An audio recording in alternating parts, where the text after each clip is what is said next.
Saúdo os irmãos com a graça e a paz de nosso Senhor Jesus Cristo e peço que vocês abram a palavra de Deus no Salmo 122, vamos ler o versículo 6.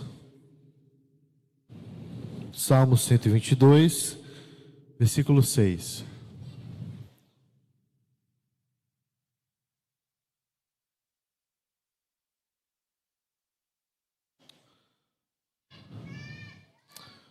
E diz assim a palavra do Senhor: Orem pela paz de Jerusalém, que sejam prósperos aqueles que a amam.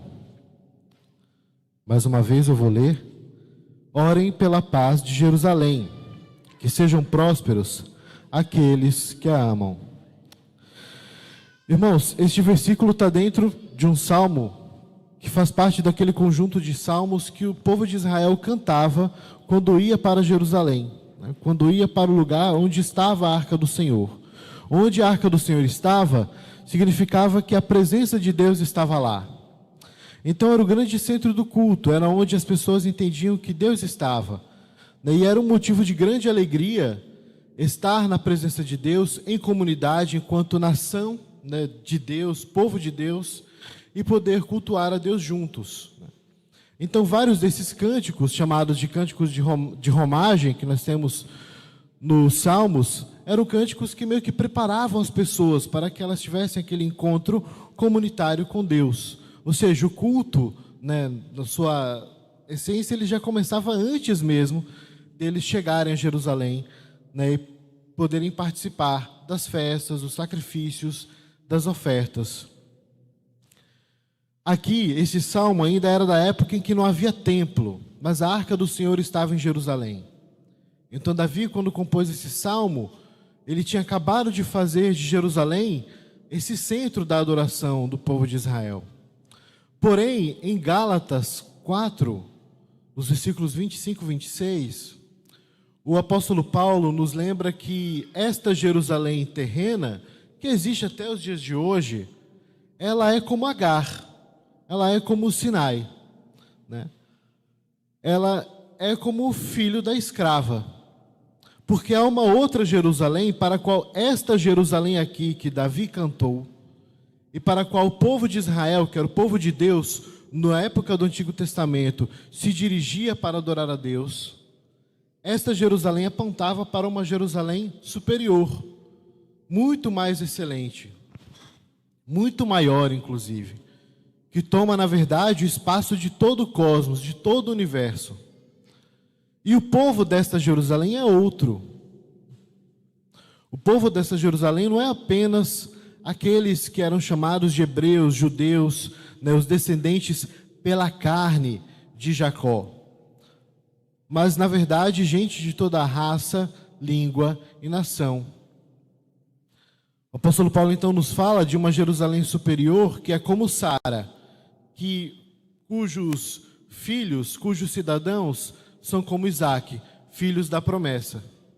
E é sobre, então, irmãos, essa paz que eu gostaria de falar com vocês, de refletir junto com vocês a respeito da necessidade de nós orarmos pela paz desta Jerusalém, que nós podemos identificar como a igreja do Senhor, porque é essa que vai habitar a nova Jerusalém prometida. Não é outro povo, senão o próprio povo de Deus que caminha hoje na terra. É sobre a importância de nós orarmos pela paz da igreja. E aqui o sentido de paz ele é muito mais amplo do que apenas a ausência de guerra. Quando você vê esse termo paz no Antigo Testamento, quando os antigos hebreus, os profetas falavam de paz, falavam de promessas de paz, era muito mais do que apenas não ter guerra com seus inimigos e nem ter guerra civil, interna entre o povo. Esse sentido de paz era muito mais amplo, era prosperidade, era uma felicidade ininterrupta, não haveria tristeza, não haveria colheita ruim, não haveria animais no campo que não dariam suas crias, não haveria mulheres estéreis, não haveria casamentos infelizes, não haveria ninguém que precisaria mendigar o pão. Também não haveria conflitos, era esse tipo de paz. Essa paz é uma felicidade suprema que o Senhor Jesus promete para nós. e que nós experimentamos de duas formas.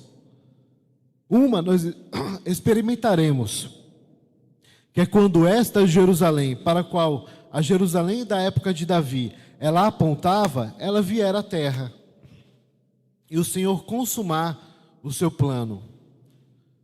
Mas há uma outra forma também da gente experimentar esta paz, de maneira como o reverendo falou a respeito do domingo, como se fosse uma espécie de aperitivo, né? De você participar de um pouco, né? Participar um pouquinho, ter um gostinho dessa paz, dessa felicidade suprema que ele promete. Mas como você faz isso? Habitando a Jerusalém dos nossos dias, sendo parte da igreja do Senhor. E o ser parte da igreja do Senhor também nos faz sermos responsáveis por ela. É necessário que nós oremos pela paz da igreja.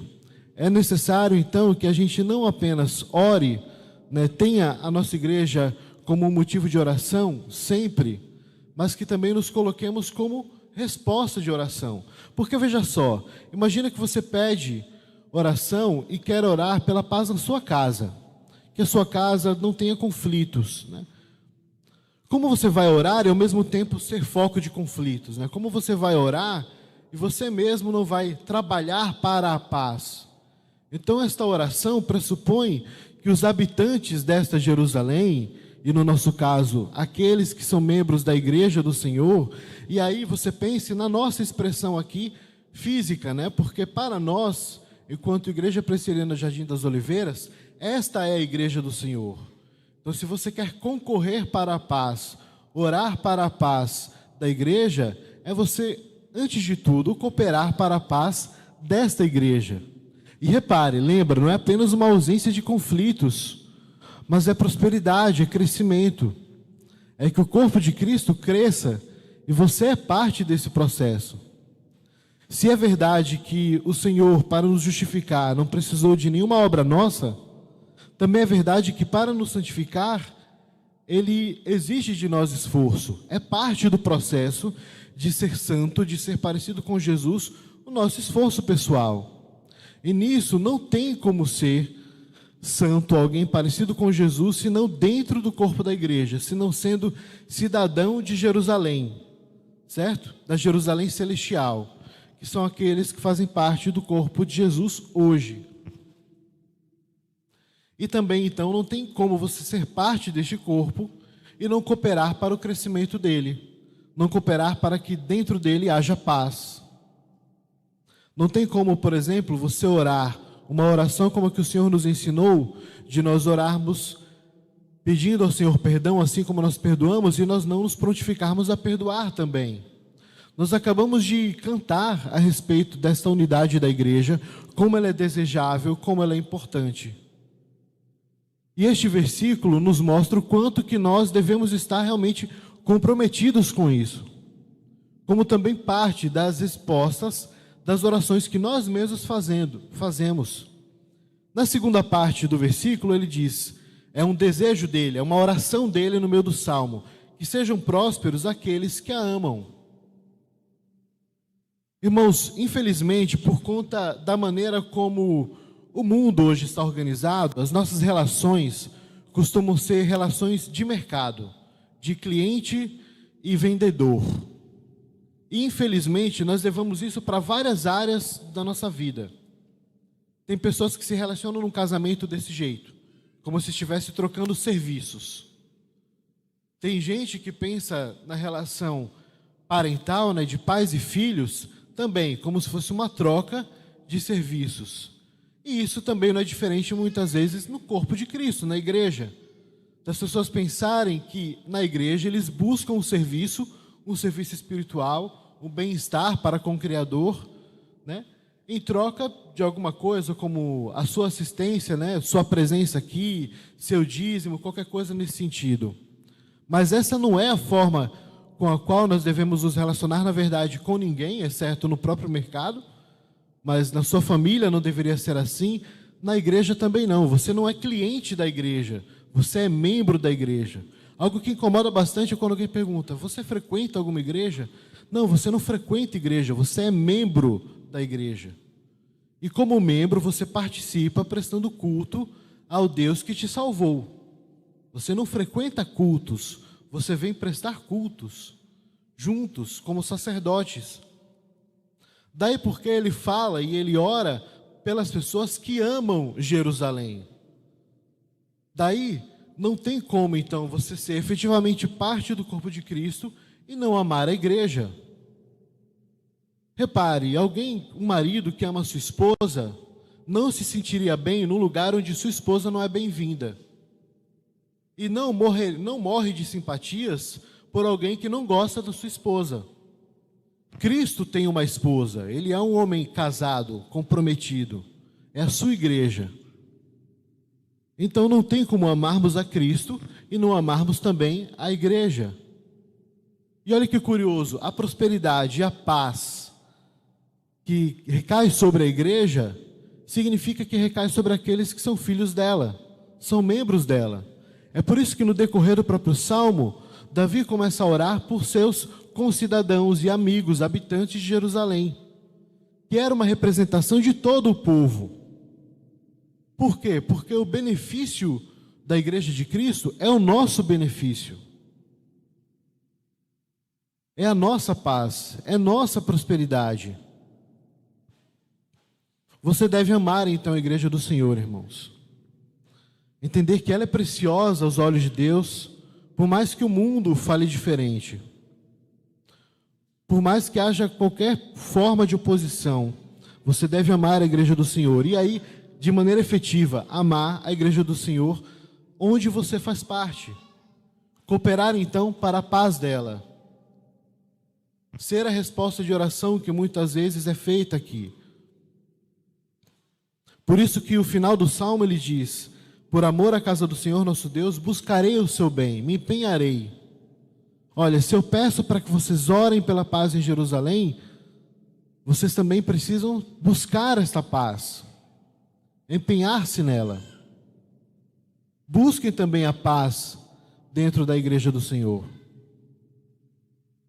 Que você não seja, por exemplo, o motivo dos conflitos, das contendas, né, das ranhuras que pode haver, e se elas houverem, que você esteja pronto para perdoar, pronto para pedir perdão. Se você souber que alguém em necessidade, se você souber que alguém passando por alguma aflição, você mesmo pode ser resposta de oração, você mesmo pode ser instrumento de Deus para que essa pessoa seja abençoada. Irmãos, o mundo nos verá como verdadeiros discípulos de Jesus, se virem amor entre nós. Então não tem como você amar o seu próximo se não amar a igreja do Senhor como um todo. Esta é sua marca como cristão. Zele então, irmãos, pelo benefício da igreja onde o Senhor te colocou. Que você não apenas seja abençoado aqui, mas que você também seja bênção. Que você seja bênção para os seus amigos mais íntimos, por quem, por exemplo, aqui da Viora, que você seja bênção por aqueles irmãos que você não tem muito contato, mas que sua porta da sua casa, da sua vida está sempre aberta. Seja também resposta de oração, ore pela paz da igreja do Senhor, comprometa-se com ela e sobretudo a ame, porque se você ama a Jesus, você ama a sua esposa. Vamos orar? Senhor, nós te agradecemos, ó Pai, pelo privilégio que nós temos de sermos parte do corpo de Cristo, ó Deus. O privilégio que nós temos de participarmos juntos como seu corpo, ó Pai, a expressão física do Senhor Jesus aqui na terra, e como, ó Deus, a comunidade, a nação de sacerdotes que o Senhor plantou aqui neste planeta, Deus. Nós te louvamos, ó Pai, por este grande benefício, por esta grande honra, que nem os homens mais poderosos do mundo, presidentes da república, reis, ditadores, possuem o privilégio, ó Pai, que nós temos de servir ao Deus vivo, de sermos embaixadores do reino de Teu Filho Jesus. E é no nome dele, Pai, que nós oramos, pedindo que o Senhor nos abençoe.